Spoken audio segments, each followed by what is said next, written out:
मित्रांनो नमस्कार. कायदेशीर माहिती देणाऱ्या माझ्या यूट्यूब चॅनलमध्ये तुमचं स्वागत आहे. आजचा विषय बौद्धिक संपदा यानी इंटेलेक्च्युअल प्रॉपर्टी याचा अधिकार. विषय खूप मोठा आहे.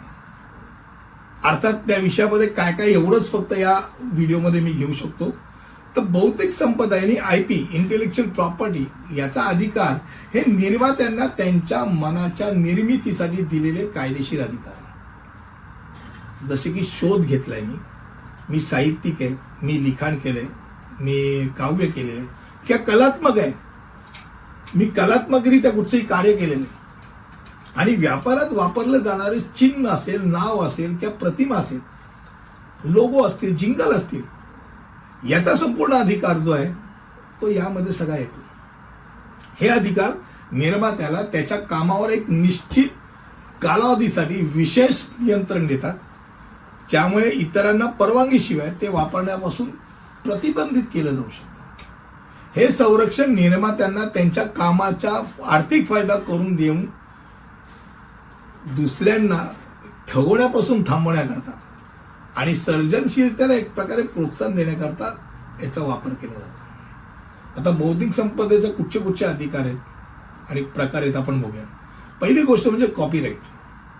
पुस्तकं, संगीत, चित्र किंवा चित्रपट यासारख्या मूळ साहित्यिक आणि कलात्मक कामांचं हे संरक्षण करतात. त्यानंतर दुसरं येतं पेटंट. शोधांचं संरक्षण करतात.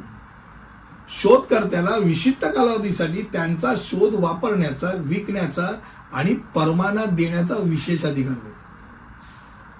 बऱ्या आपल्याला ऐकून माहिती असेल की हळदीच्या पेटंटवरनं बराच गोंधळ झालेला होता आणि आपण तो बऱ्यापैकी थांबवला. आपण तिथे उभे राहिलो म्हणून थांबला. अन्यथा हळद घेण्याकरता आणि हळद हा शब्द वापरण्याकरता सुद्धा परवानगी आणि पैसे द्यावे लागले. त्यानंतर येतं ट्रेडमार्क. कंपनीचं उत्पादन किंवा सेवा ओळखणारी एक विशिष्ट चिन्ह, नावं किंवा लोगो त्याचं संरक्षण करणं. टी म्हटलं की टाटा सांगायची गरज नाही पडत. टी एक विशिष्ट आकाराचा टी म्हटल्यानंतर टाटा आहे, तो तुम्ही न सांगता वापरू शकत नाही, कारण तो ट्रेडमार्क आहे. त्यानंतर व्यापारी गुपितं. ग्राहकांच्या याद्या किंवा सूत्र यासारख्या स्पर्धात्मक धार प्रदान करून गोपनीय व्यवसाय माहिती संरक्षित करतात. आता कोका कोला कसं तयार करतात, पेप्सी आणि थम्सअप कसं तयार करतात, त्याचं एक स्पेसिफिकरित्या त्यांचं जे काही संमिश्रण आहे त्याचं ते व्यापारी गुपित आहे. त्याकरता ते लाखो पैसे खर्च करतात आणि ते संरक्षित करायचा प्रयत्न करतात.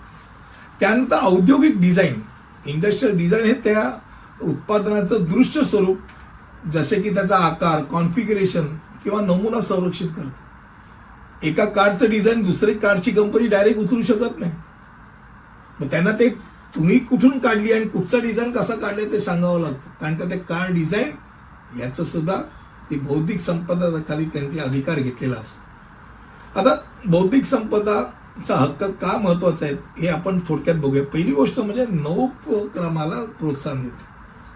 IPR शोधकर्त्याच्या कठोर परिश्रमाचे बक्षीस आहे. त्यांच्या नवीन नाविन्यपूर्ण उत्पादन किंवा कल्पना तयार करण्याकरता प्रोत्साहित करतं. नाही तर यांनी तयार केलं आणि त्यांनी दुसऱ्यांनी ढापलं असं नाही करता येत.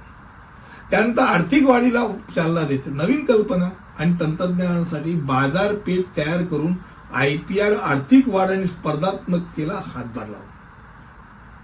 निर्मात्यांचं संरक्षण करतं. जे निर्माते आहेत ते सुनिश्चित करतात इतक्या वर्षापर्यंत ते त्यांच्या कामाचा त्यांचा मोबदला मागू शकतात आणि त्यांच्या निर्मितीतून त्यांच्या परवानगीशिवाय दुसरा कोणी वापरू शकत नाही.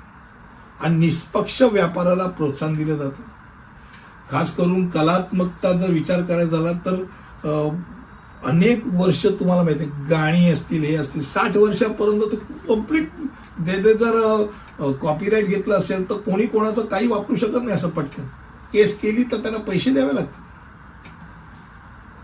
असो, आज बौद्धिक संपदा म्हणजे इंटेलेक्च्युअल प्रॉपर्टी हा एक अत्यंत विशाल असा विषयावरती, त्याच्या प्रत्येक गोष्टीवरती आपण व्हिडिओ बनवू शकतो. अशा एक विशाल विषयावरती आज आपण थोडक्यात माहिती घेतली. पुढील व्हिडिओमध्ये असंच काहीतरी घेऊन येईल. तिथपर्यंत इथे थांबतो. धन्यवाद.